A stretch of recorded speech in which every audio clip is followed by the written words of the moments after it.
What is good, puckheads, and welcome in for episode 4 of Pens and Pucks. We're going to be talking about Curry, not the dish tonight, and we're excited to have y'all in for that discussion. Nick, how you feeling tonight? This guy. Hey, anytime you beat the Flyers, you take out the flag there, bro. I gotta ask, bro, does that have the bugs on it still from our Pittsburgh trips? That one's in the garage. Oh man, you remember that? What year was it? We took that. Was it the Ford SUV down to? I think Pittsburgh? it was a Chrysler. I think, buddy, and the grill on that thing, bro. Holy, yeah. Oh man, good times. All right, so big win tonight. 5-2. Got a little worried when they made it 3-2 there for a sec. But then Dangles added that goal when Hart was leaving the net. Exactly. Bro, right? I was like, is that Mike Matheson or is that Mario Lemieux in the middle of the ice tonight? Look at this guy. I think Sully was freaking out because there's going to be an icing call if you miss the net. Yeah. Hey. So. Beautiful though, man. Yeah, it was good. It was good for sure. So obviously tonight, big win by the Pittsburgh Penguins. One of the key stories, obviously, I know we always talk about the face-off percentage. Well, we got dominated tonight, 62% for Philly, 38% for us.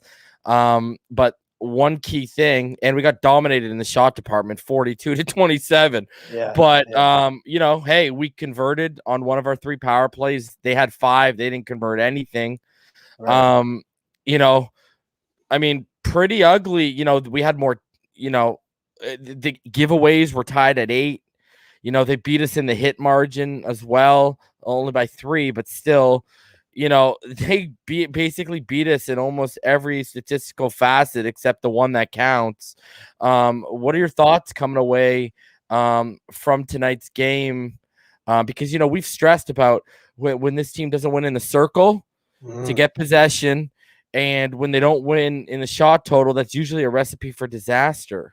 Yeah, I think tonight you have to throw the stats away.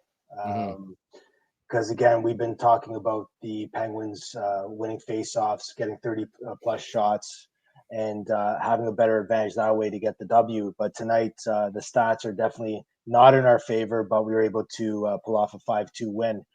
A couple of points that I took down while watching the game. Again, like you just touched on it, the PK was fantastic. The Flyers power play was 0 for 5. Our PP was 1 for 3. One thing that I did notice, and the broadcast was definitely talking about it throughout the game, was we were playing more of a structured game overall. The Pens came out, they moved their feet, they got the pucks in deep. There was a couple of turnovers in the neutral zone that came back and haunt us with Farabee and with that first goal. But overall, 3 points I would say would be our special teams were really good tonight. Jari played really good. He made some really good saves when he was counted on. That one on Van Riemsdyk was studly, buddy. And that could have changed the game right there, too. Yeah. So Jari played well. And overall, I think our second period was a turnaround in that game. Points of the second period, we outchanced the Flyers 9-1, which we started getting momentum. We changed the look of that period. We scored 3 goals. We outscored them 3-1 in that period, and then in the third period, we outscored them 2-1. So good result overall. I definitely like the look of the way we played the game. I thought we played it way more structured. We were hard on the back check. We were hard on the forecheck. We had one man high. For most of the night, Gino's line, few times there had guys behind the goal line, all 3 players in the offensive zone, which worried me, but they got back on the back check.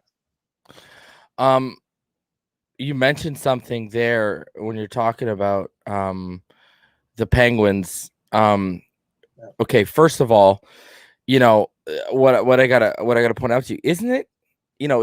Well, how do I word this? It's not worrisome, but isn't it bothersome that every time when you talked about your structure, every time you can go back to when they entered the league, okay?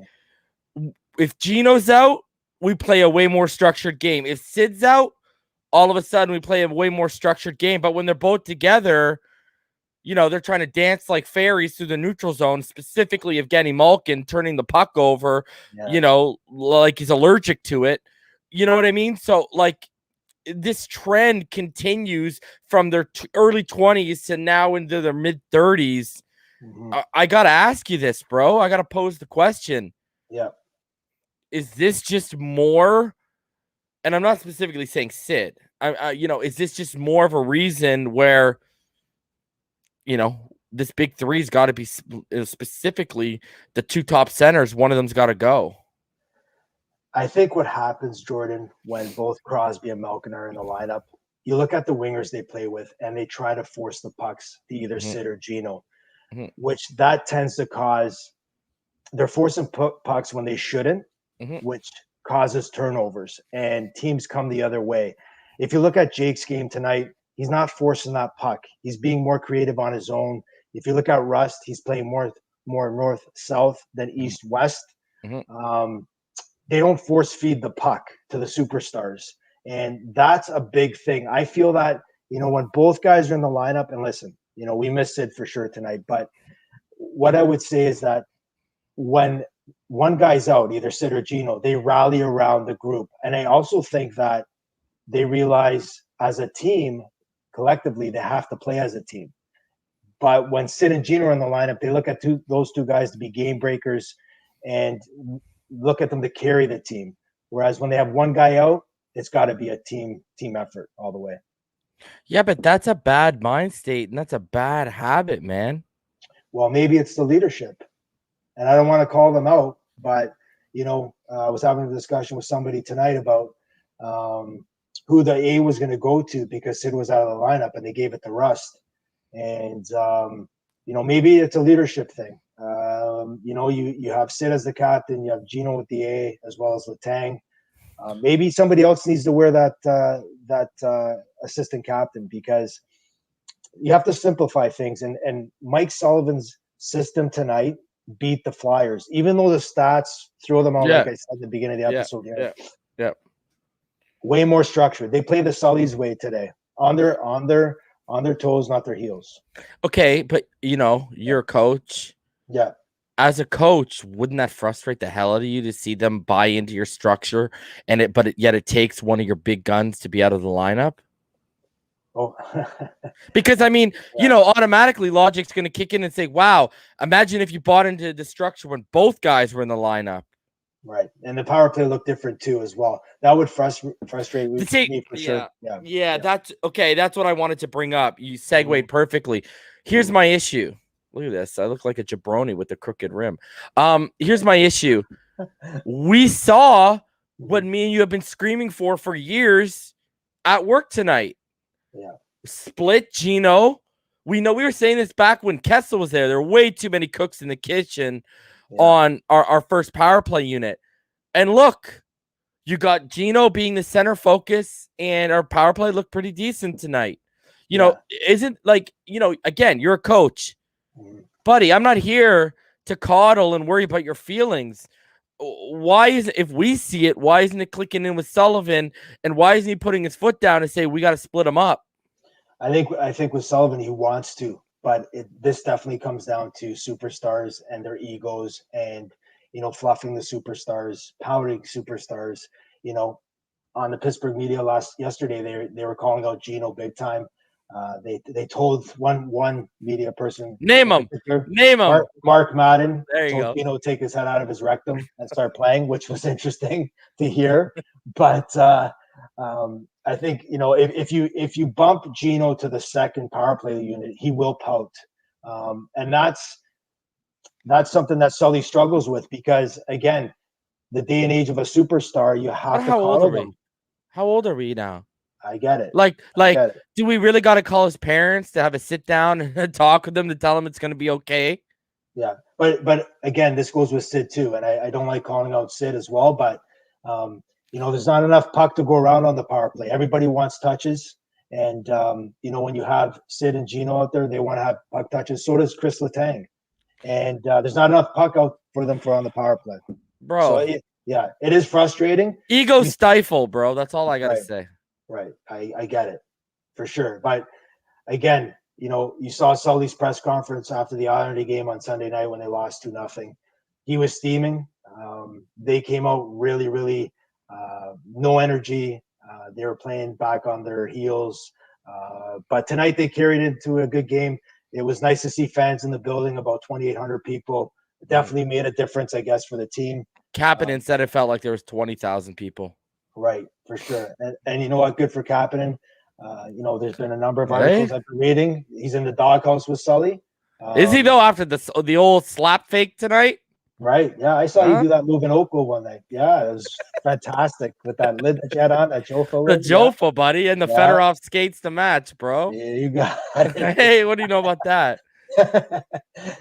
So yeah, but Kapanen definitely played well. But again, you see Sergei Lemieux, baby. Yes. with Kapanen tonight, he wasn't looking for that extra pass. Yeah. When playing with Sid, when he was on Sid's line, he's always looking for Sid.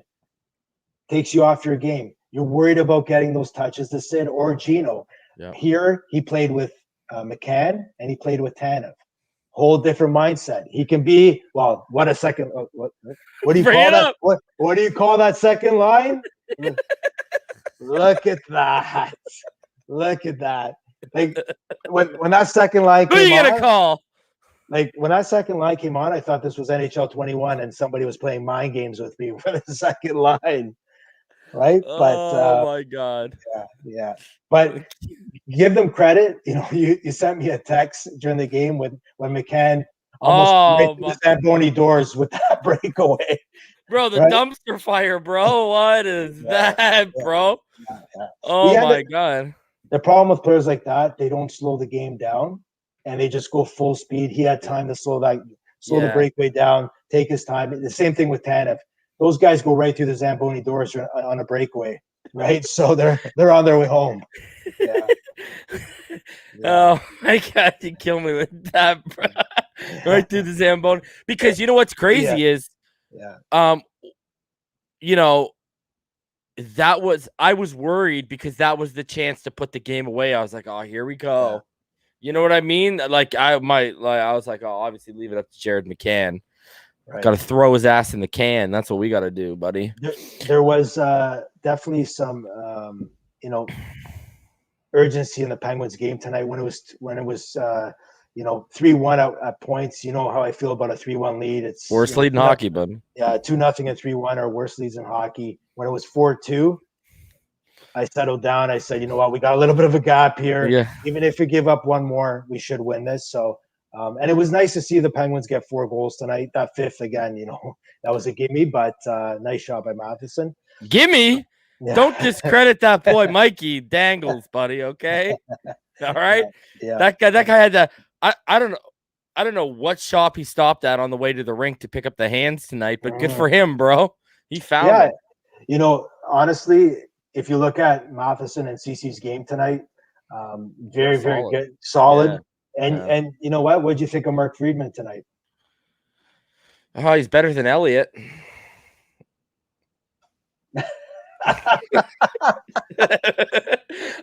No, yeah, you know what? I didn't. Hey, I didn't. You know who actually really disappointed me tonight with the turnovers? One of them led to a goal.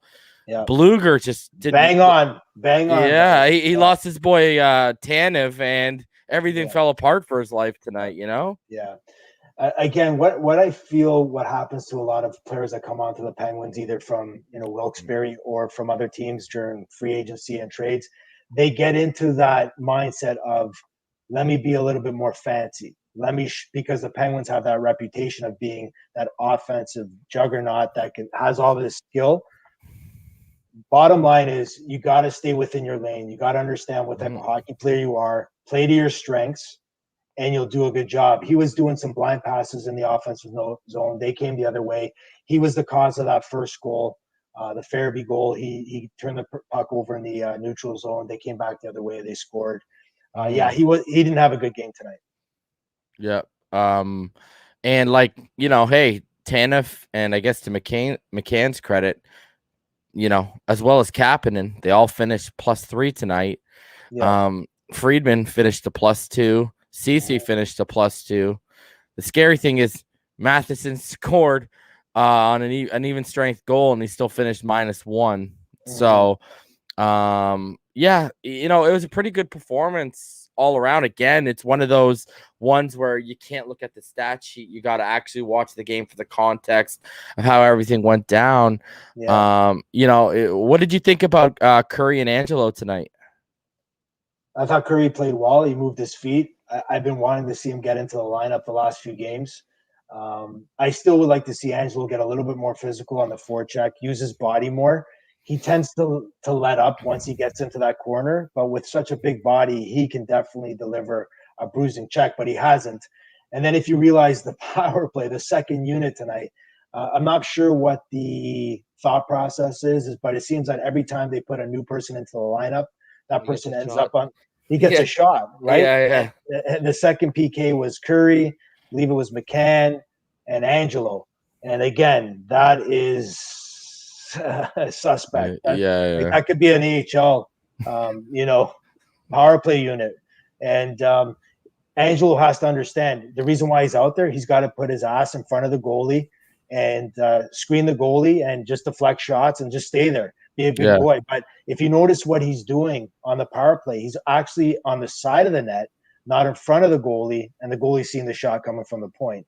Yeah. That being said, one of the things that I've noticed, and you're probably gonna lose it here, is Mr. Christopher Letang is hitting the net a little more lately. If you've seen, right? So he must be working with the Gaunch, buddy. I don't know what's going on.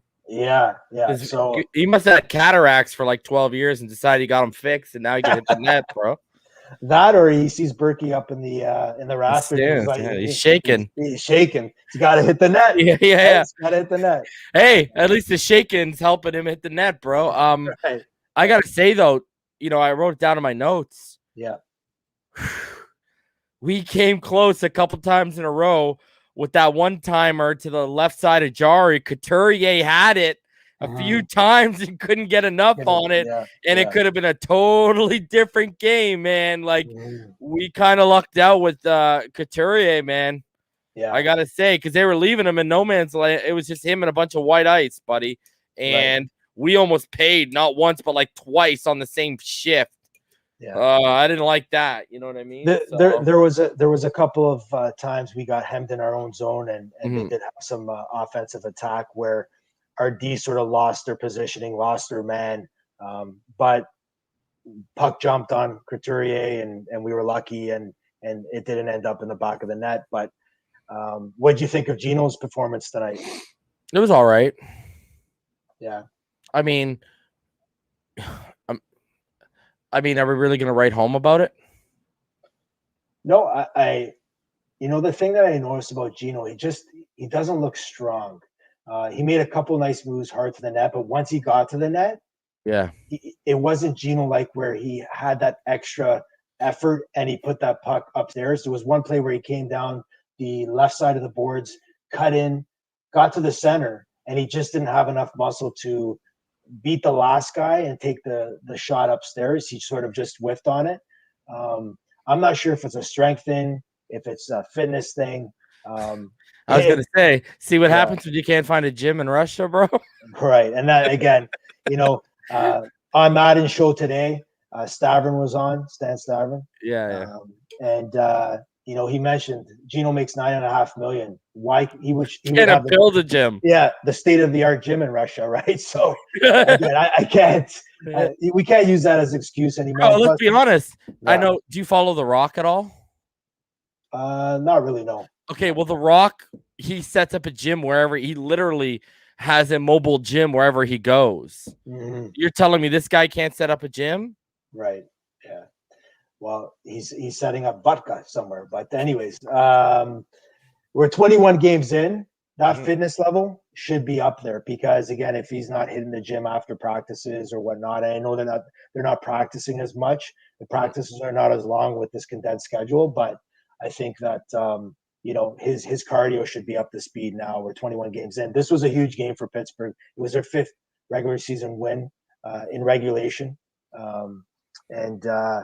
they're Flyers have 19 games played. Pittsburgh is at 21, and now we're tied. Our winning percentage is still at .595, which is again concerning. This is a big series against the Flyers this week with playing them on Thursday and then Saturday. Is it concerning that Sid goes out of the lineup? Things get a little reshuffled up in the top 6, obviously, and it's not Malkin that's the top line tonight. It's the McCann line by far. That's the top line tonight. No, I'm not concerned. I actually love that. I think that it builds confidence within the team. If you remember last year before COVID hit, we were on a stretch run when Sid was out with his core surgery. Yep. The team was playing just all around great hockey. Just before the holidays. There's that pattern again. Right. Anyways, continue. Yeah, you're right. And so, this might not be a bad thing, the next couple of games, because it's got to be a team effort and everybody's in and on the same page, and they just beat the Flyers 5-2. Gives everybody confidence. Kapanen gets a couple goals, couple nice goals. Really, probably the 2 nicest passing plays I've seen all year by the Penguins. CeCe's power play goal coming in from the point. Everybody seemed to be engaged tonight. It's interesting that POJ was scratched as well. It was, yeah. Thoughts on that? That was, you know what? Yeah. That was, because what's crazy is at the beginning of the game, and when I saw the lineups today before it started, obviously it struck me. What's crazy is by the end of it, it didn't really matter to me. Yeah. Yeah. Because the old Friedman came through, brother. Yeah, I think there's probably some talk here with the coaching staff that maybe POJ needs a little bit of a break. This is, like I said minutes ago, it's a condensed schedule. Rookie coming in, play a lot of NHL games. He seems to be getting less and less ice time every game, right? So maybe giving him a break, getting him to look at the game either on TV. I'm not sure if they're allowed to come and watch inside PPG, but watching the game from the outside, maybe focusing on some of the things that are happening that you don't realize when you're in the game. All I can think about when you say, I don't know if you can watch it inside, watch it outside, is they set up the big screen like they do for the Stanley Cup, and they put one single chair there for POJ and said, go watch. All the scratches for the Flyers and Penguins are out there watching it in the parking lot with masks and plastic dividers. Yes. And a couple brewskis, buddy. A couple brewskis. Yeah, you got it. I'm in for that. All right. So obviously the big news today was Crosby, the COVID kid. Now I knew you'd like that. We know he got added to the COVID list. They haven't confirmed he actually has COVID, so he could have been a close contact. Multiple reasons. Your thoughts on Crosby, the COVID kid, buddy? Have you seen the girls in Long Island? Hey, isn't he married? Is he married to this woman now? No, I think it's a girlfriend or fiance. That being aside, he's an animal, buddy. He's an animal. Todd Reardon was out as well tonight on the bench. He's on the COVID list too. So him and Reardon were out hitting the main streets of New York. Huh? Yeah. So I'm not sure where this is going to end up. This could, start like wildfire, and then we might be shut down for a few days here because this is normally how it happens. One player, coaching staff. But again, I'm not sure if they're on if he's on the COVID list that he does have COVID. This could be precautionary right now. Usually they have multiple tests. Once they test positive, if they have, might be a false positive, and maybe they have to wait a certain number of hours to test again. It could be. But that's something that you got to watch out for. And again, what we've seen is not a lot of players that go on this list, if they do have COVID, end up missing a lot of time. Do you think he'll be back he probably won't be back by Thursday. Do you think he'll be back by Saturday?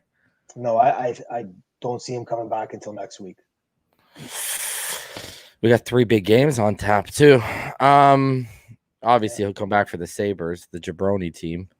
I just it's just a name you didn't want to see hit that list, bro. But I mean, I told you tonight we're probably gonna get worked over. I'm sitting here eating crow, so yeah. Hey, it is what it is. Jordan, you said it, and we've said it this for years, ever since 71 and 87 were together. When one is out of the lineup, the Penguins play better. It's crazy, but it just happens. And all the media outlets, you can just read all the articles today. Everybody on the radio, that's what they're saying. Everybody sort of figured that the Penguins would come out today and play a structured game. It's crazy, but they did. So you know what the problem is? You know what I feel like we're living on with both of these guys together? Not just the 2009 run, because that was like special with how they both went off, right? But was it 2010 or 2011, that Islanders game where they combined for like when we won that game, like 7-2 or 7-3, and they're the ones who combined for like over 10 points that game between them. Do you remember that game? Was it a regular season game or playoff? Yeah, against the Islanders. I don't know if you remember that game. We won like 7-2 or 7-1, and they were just like unstoppable. And it's like, I feel like we never. When was the last time you saw a performance where they both had 2 goals, or one had a hat trick and the other one had like a goal and 3 assists? Like, you know what? That's probably happened a handful of times over the years that they played. That's crazy. Isn't that crazy? It's crazy. It is crazy. Because they both won Conn Smythes and they both won Hearts. Right. But Jordan, if the Penguins want to win and get into the playoffs this year, the game they played today, let's say take away the 42 shots, maybe you minimize the shots. Definitely too many power plays for the Flyers. We don't want to be in the box 5 times. But if they want to have success this year, they have to simplify their game like they did tonight. Get the pucks in deep, forecheck, less turnovers again. We had 8 turnovers, less turnovers in the neutral zone. Chip the puck in, get to the forecheck, play hard, get the pucks in deep, cycle the puck, get it to the point, and get the dirty goals. That's how you're going to win. That's how you're going to make the playoffs. I know it's ugly hockey, but if you watch how the Islanders play, they put you to sleep. But they're successful. Right now they have 12 wins, 6 losses, and 4 overtime wins or 4 overtime losses. They have 28 points. They're second in the division, and it's ugly. It's ugly hockey, but unfortunately, when you put on the black and gold, we're entertainment. We've always been entertainment since 1990s, 89s. Ever since Mario came, those late 80s, we've been that entertainment, Harlem Globetrotter type of team. Yeah, that pond hockey team, right? Right. Which would frustrate the hell out of us in playoff series because like you'd be able to pick our heart up off the floor. Yeah. Okay, so you're right. We got 2 more games coming up on Thursday and Saturday with the Flyers. Then we get into the Rangers, back-to-back with the Rangers, I believe. And then what is it, back-to-back with Buffalo after that? So some big games on tap, obviously. Yeah, so, when we go back, we're now into March, right? It's the second day of March. So let's take a look back at our players of the month for the Pittsburgh Penguins for the month of February. I'll let you start this one off. Who was your forward of the month? Well, again, I looked at overall performance for Feb, and my performer of the month was Jake Getzel. You son of a bitch. He had 7 goals, 10 assists, and was an even in the plus minus. He, the first week, 10 days, he sort of started off slow, but he really picked it up towards the end of the month, and he was my guy. He was my forward. I would like to say this about Jake. I might want to see him play off of Sidney's line, as crazy as this sounds. And I have an idea here, and Penguin fans are going to probably think I'm absolutely crazy. I want to see Jake play center. That's his natural position. I think maybe you try this, and again, Madden was talking about this on his radio show today. Put Sid and Gino together with Rust on the right-hand side, and then you have Jake up the middle, and maybe Kapanen, and maybe you go with a guy like Tanev on the Ghostbuster. Attaboy. Right. I think you need to change it up. I think we've seen it tonight. The lines got mixed in a blender, and things worked out. So Yeah, and let Sid and Gino figure it out. Hey, Yeah. you know what? You guys want to stay together. You guys want to carry this, friendship, love story together. Go do it together. Show me what you got. Yeah. So I got Jake too.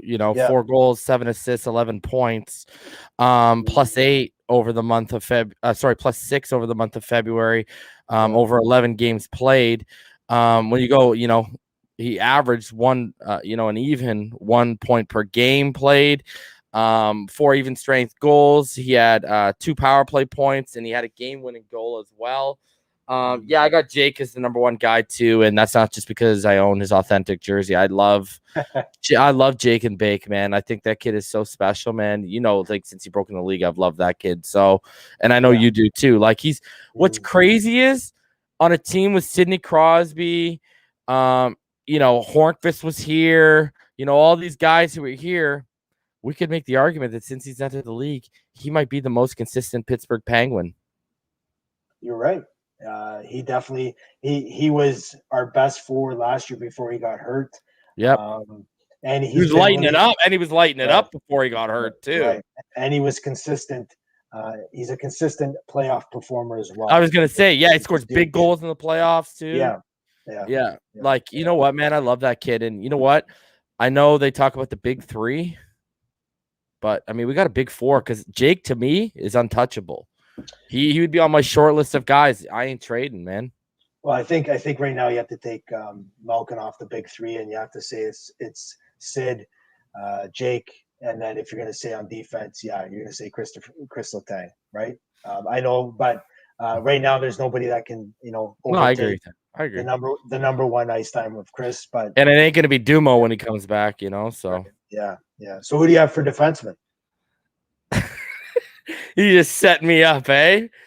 I can't believe these words are going to actually exit my mouth. I can't believe I'm putting these 2 words together under this topic. Don't you start waving a flag either, because I saw you picking it up. It's got. I mean, can you argue about Chris Letang right now? Oh yeah.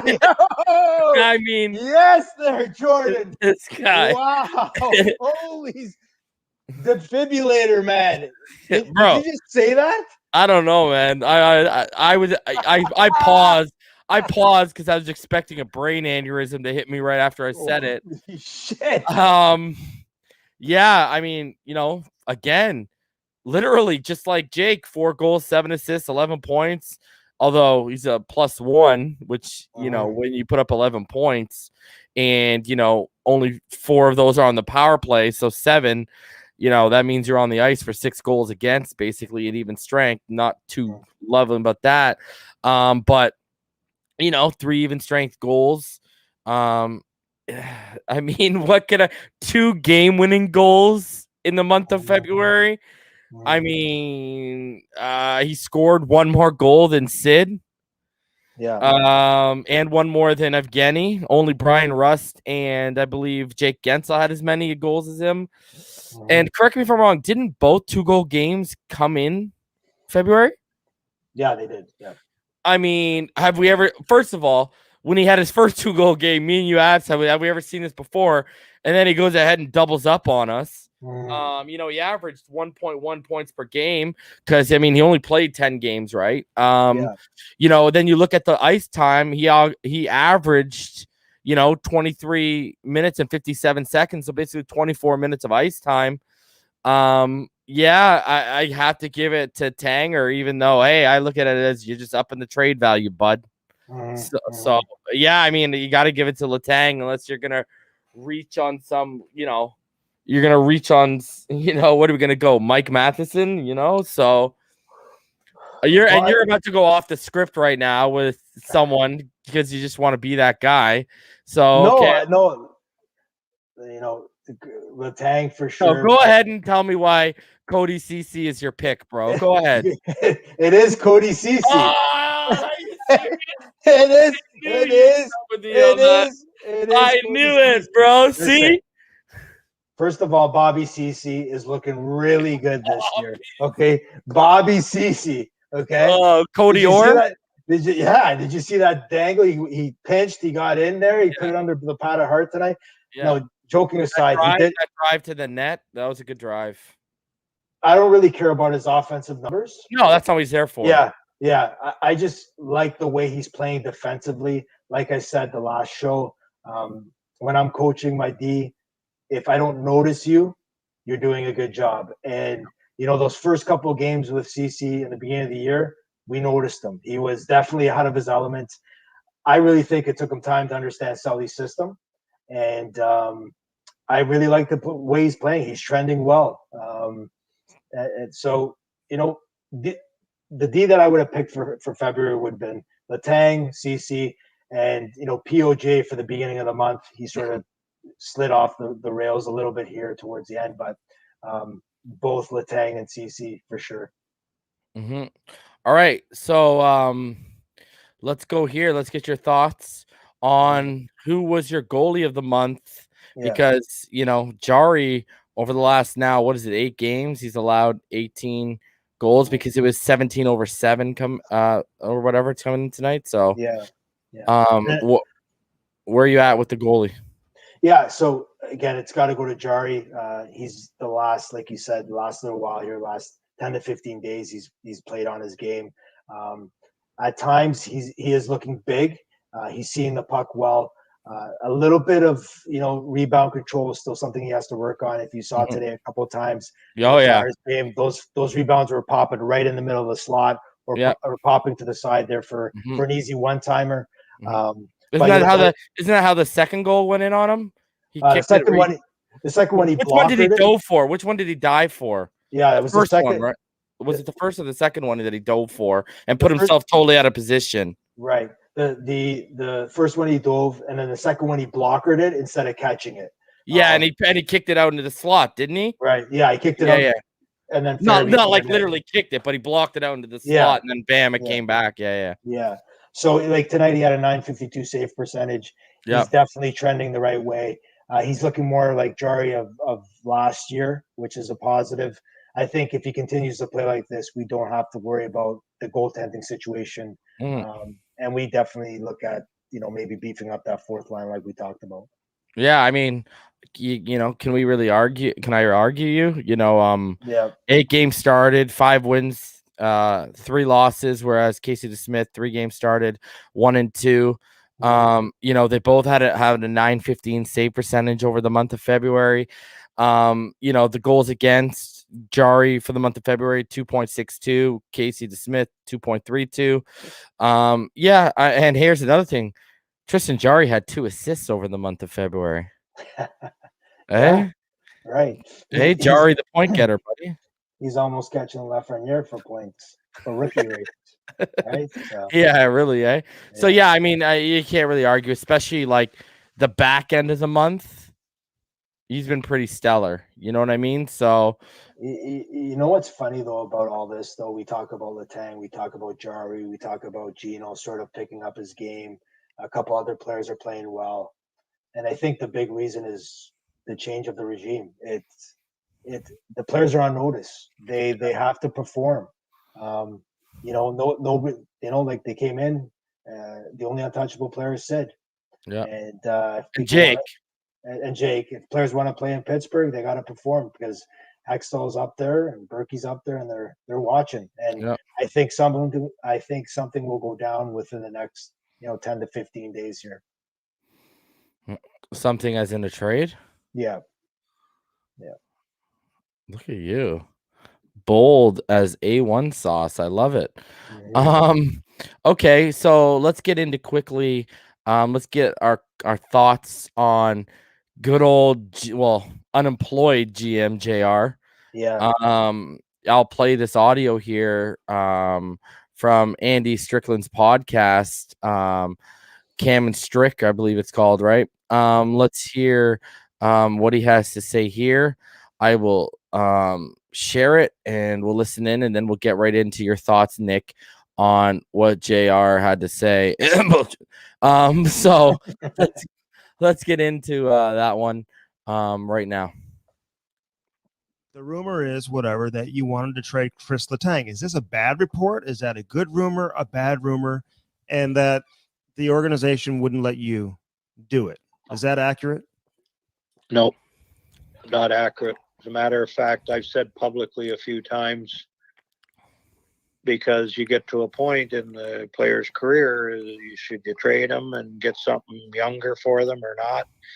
But I've actually took the position that because the core guys won Stanley Cups, 3 Stanley Cups, that Crosby, Malkin, and Letang should play their whole career in Pittsburgh.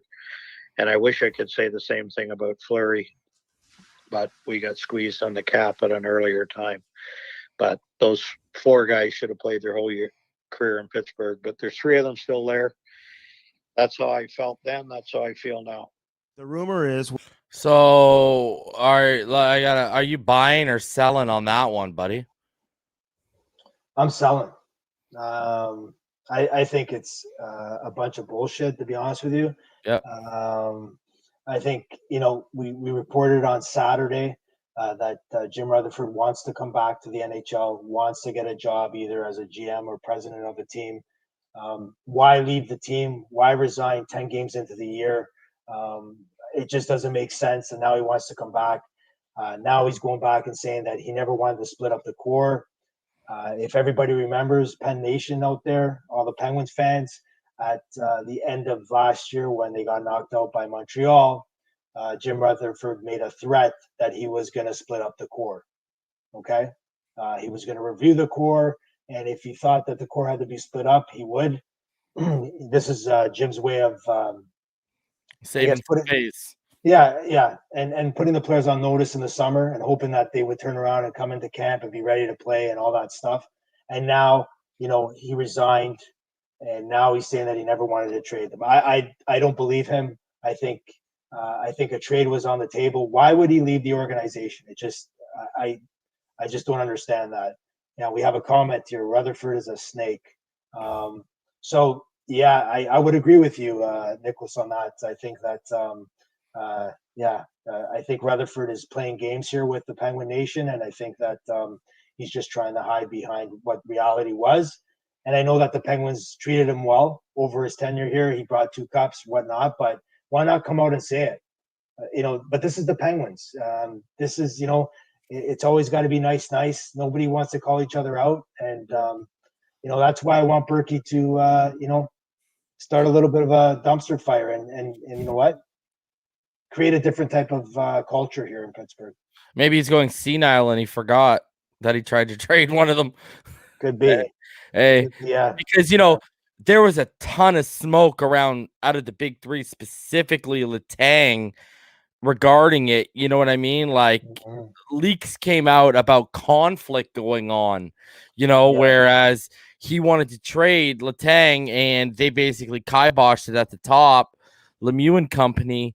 And now we've heard with Burke coming in, they basically said, hey, it's all yours. So they've kind of given more of a reign. Do you think that might be because, they won 2 cups with Rutherford, but let's be honest, the guy and his trade returns were Papua. And do you think they trust Burke more than they do a guy like Jim Rutherford in terms of managing their roster, knowing that he's going to get a good return if he does move someone like that? This is my opinion, and my opinion only. I think, but I did hear this somewhat come out when Jim resigned, is that when Jim traded Hornquist for Matheson, Mario was very upset with the trade. And maybe Mario's thinking, I'm not going to let this guy trade another big piece of our organization to see what he gets back. I think now having Berkey and Hextall, you have a pair of eyes there, and having a discussion what's going to be best for the team. They'll go to Morehouse, they'll go to Mario and say, this is what we're thinking. Do I think this is going to happen this year? No. Do I see the core staying together this year? Yes. I just see tweaks to this team. That's what I see for this year. Band-Aids? Band-Aids. And then, like I said on our last show, UFAs that can walk away. You're not with them for a long-term contract. That's why you're so attached to the hip of Getzlaf, huh? Get out of it after 1 year, right? Like just acquire him, low cost, and then get off of it, right? Bobby Ryan, too. You were right. I heard yesterday a lot of people are after Bobby Ryan. This is a player that has good trade value right now, and that a lot of people are looking at. And that'd be kind of interesting putting him and Sid together, the 1 and 2 of that draft, right? Yeah. So that'd be pretty interesting. Yeah. All right. So we take a look right now at the Calder Trophy. You know, it's a tight race. Kaprizov is obviously leading it right now.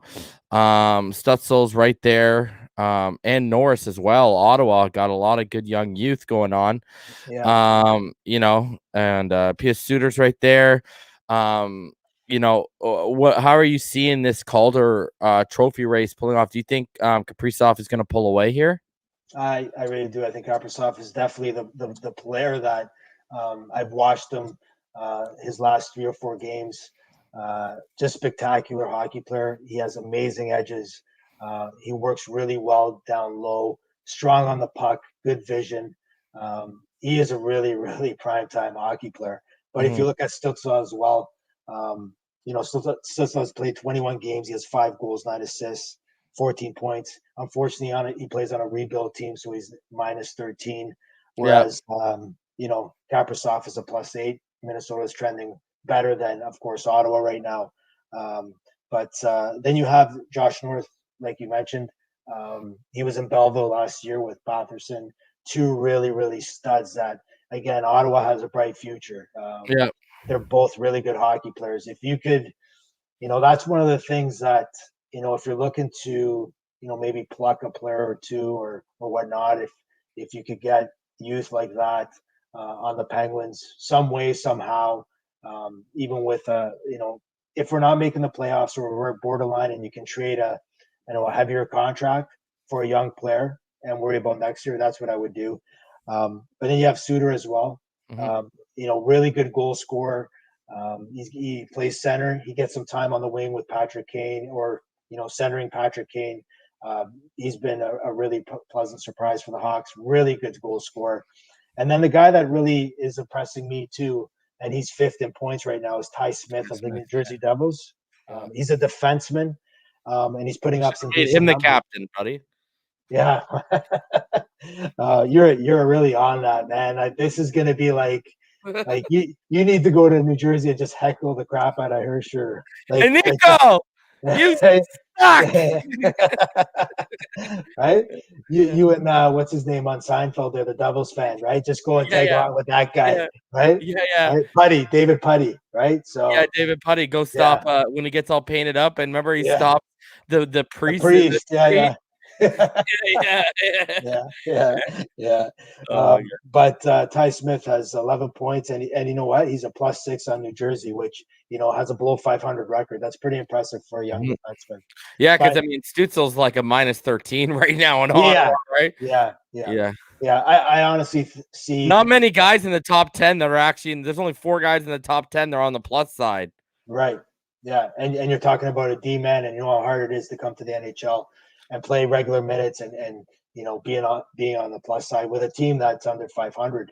I do see the race between I would say Kaprizov, Stützle, and Norris being tight. I'm also saying watch out for Batherson. He's a player that can snipe a lot of goals. He scored, I believe, in 6 games straight. Did they play tonight, Ottawa? I think they did, right? Ottawa, they did, yes, and they lost 3-1. No, okay. Did he score tonight? Against Montreal. Let's see here. He did not. Okay. So didn't have Batherson had a point though. Okay. So Batherson had scored 6 games in a row. Okay. Oof. So now this is and that was a franchise record for the Senators. So tonight he didn't score, but again, another good young stud coming up in the NHL.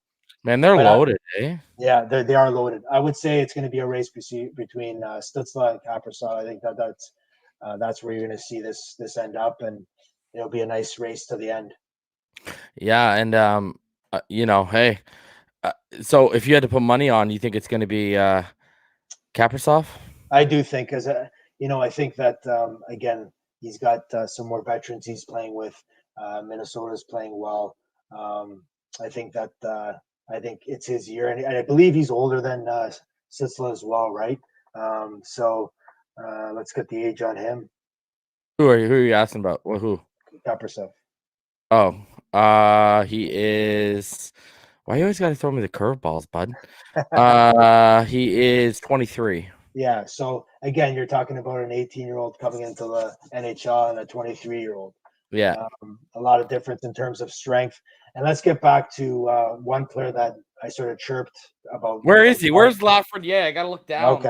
All right. Yeah. So believe it or not, I know that a lot of people are saying what's wrong with this kid, and is he going to be a bust? No, he's not going to be a bust.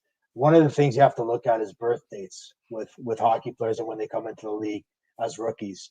Okay, he's an October born player, so that means that he's still developing. And if he's 18, he's playing against men, and he still has to develop his strength. It's a lot different than playing in the Q, the O, the WHL.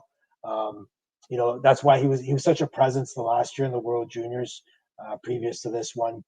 Because he was more of a man than the other guys out there. But now he's developing. He'll be up there. Give him a chance, but I don't think he has a chance at the rookie race this year. Yeah. I'm surprised he didn't mention POJ because he's in the top 20, bud. Come on. Yeah, I just have this feeling with POJ that he's going to be sent to Wilkes-Barre. I was being sarcastic, bro. Yeah, no. But yeah, no. Listen, if he was playing like he did the first 10 days when he came into the league, he'd be up there for sure.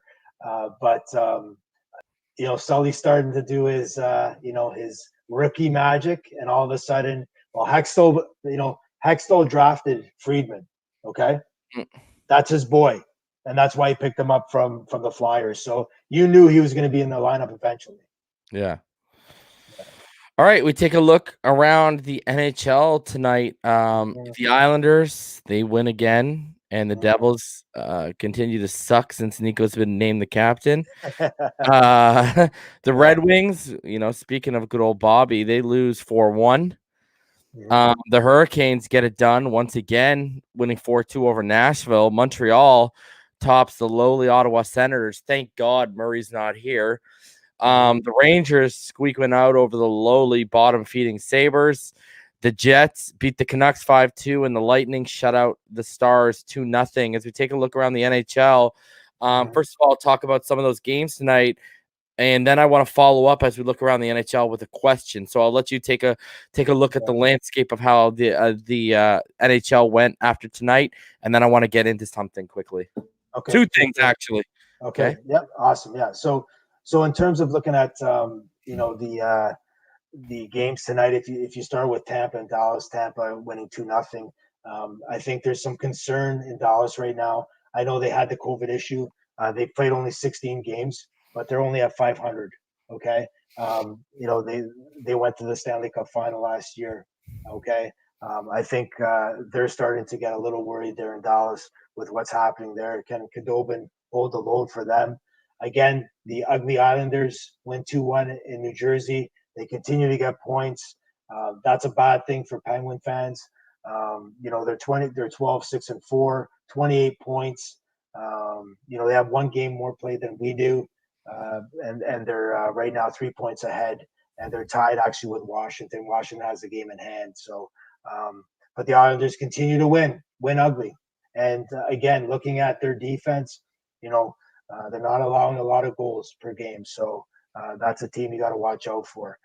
The Rangers pulled a squeaker in 3-2 against Buffalo. That's a team. Buffalo's, they're reeling. They're finished already, and we're not even close to halfway through the season yet. It's just unbelievable. Year after year, they have Rasmus Dahlin, Jack Eichel. They added Taylor Hall.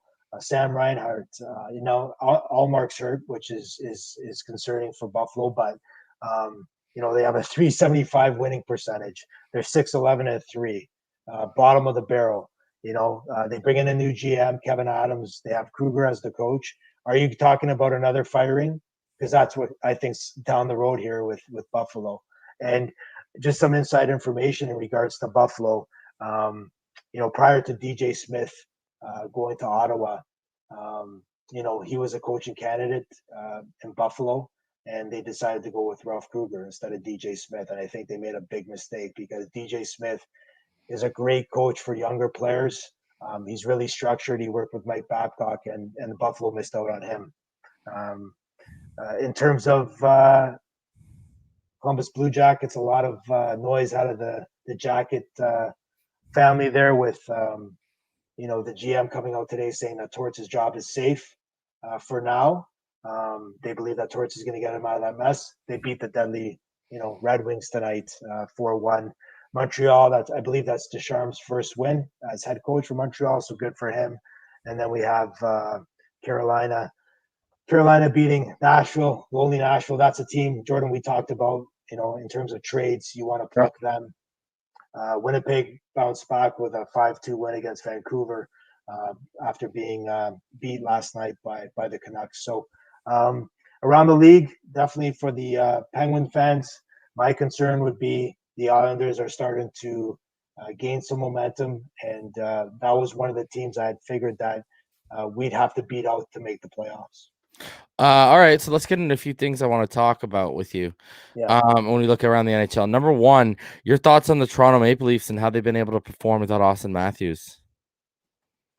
Fantastic. I think, as a Leaf fan and Leafs Nation, it's really I can't believe they shut out Draisaitl and Gable two games in a row. That's incredible. The Leafs are for real in the North. I will say that. And we talked about this on Saturday. There's two teams I feel that are strong in the North. That's Winnipeg and Toronto.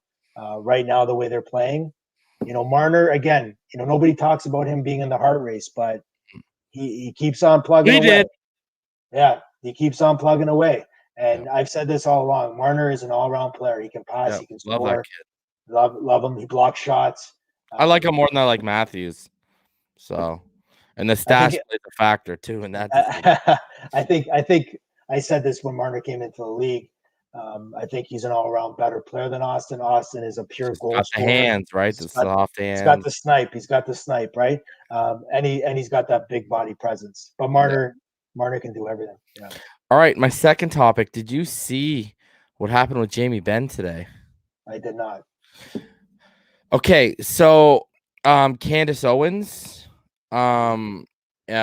she posted, and if you don't know who Candace Owens is, she's an author. She's also, she's also a little out there. Okay. And anyway, she posted, I'll show you, here's the thing. I'm going to show you actually, so you can see. So there's a lot of controversy today with Jamie Benn, brother. Mm. Basically, Candace Owens on Instagram, she posted this. She says, "What am I even trending about anymore? Biological men shouldn't be able to compete in women's sports. This isn't controversial." And you see, liked by Jamie Benn 14. So, the transphobic, label has been slapped on Jamie Benn today for liking that. I just want to get your thoughts quickly, because I know this is the first you're seeing it, staying away from the actual transphobic issue and the comment that was made in hand. Brother, isn't someone telling him, like, does he not know his likes are public? Like, what a bonehead thing to do. It's one thing if you believe in it, but why are you going out there and making it public? Because, then karma's a bitch. They went and got shut out tonight. Just your thoughts on seeing Jamie Benn kind of, not having the smarts to stay away from hitting the like button on something that controversial, brother. Well, number one thing is, I'm a big believer, if you're an athlete, you want to stay out of the public's eye. And I think social media, you look at Sid, he doesn't have an Instagram account, Twitter, nothing. He stays away from that. He just does his thing. And that's definitely, if I'm talking to any of the young hockey players that I deal with on a day-to-day basis, stay off the Instagram, stay off the, all the social media platforms, because it'll catch you in the ass one day. And that would be my advice for any, young athlete coming up. Stay away from it, because it's like the athletes you see slide in women's DMs, and then what do the women do? They post it, and they put the athletes on blast. Like, I don't know when these people are gonna get it through your head. Focus on your sport. Don't worry about social media. It doesn't matter. Mm-hmm. You know what I mean? I really, again, I'm not sure what Jamie Benn was thinking there, but I sort of stay out of that political playground with that stuff. But again, I think if you're an athlete, you stay off those things and you'll be fine. Just want to mention there's a comment here, I guess by Nicholas here, trade for Reeves to get Tom Wilson. I think that we had Reeves for sure, and we traded him for the end game was Derek Brassard, which we all know how that went, that experiment. But I do definitely think we do need to find somebody to mix up with Tom Wilson, the guy that everybody's talking about, and actually Pittsburgh Hockey Now reported it. We talked about this. I believe it was on our second episode or our first. I think it was our second one. Was Austin Watson. He's getting a lot of looks right now by Pittsburgh scouting staff. He's a sleeper pick for me. He's a big boy, and he could definitely throw his knuckles with Tom. Yeah, agreed, man. All right, man. So, any final thoughts you got before we get out of here, brother? The final thought would be, I think tonight was a great win for Pittsburgh, and I honestly think that you're going to see the next couple of games this team come out with more energy with the Pittsburgh fans in the building, playing a structured game. And unfortunately, if with Sid out, Pittsburgh might as they did today play a lot better. So, and you know what? If with 2 more games against the Flyers, you even split those, and then 2 games against the Rangers and 2 games against the Sabres, we could be talking about 6-1 over our 7 here. It's realistic. You just got to come out on the positive side against the Flyers here, I think. Yeah, I think the Flyers series, we definitely, going in tonight, my thoughts were you have to take 2 out of 3. Yeah. You have to.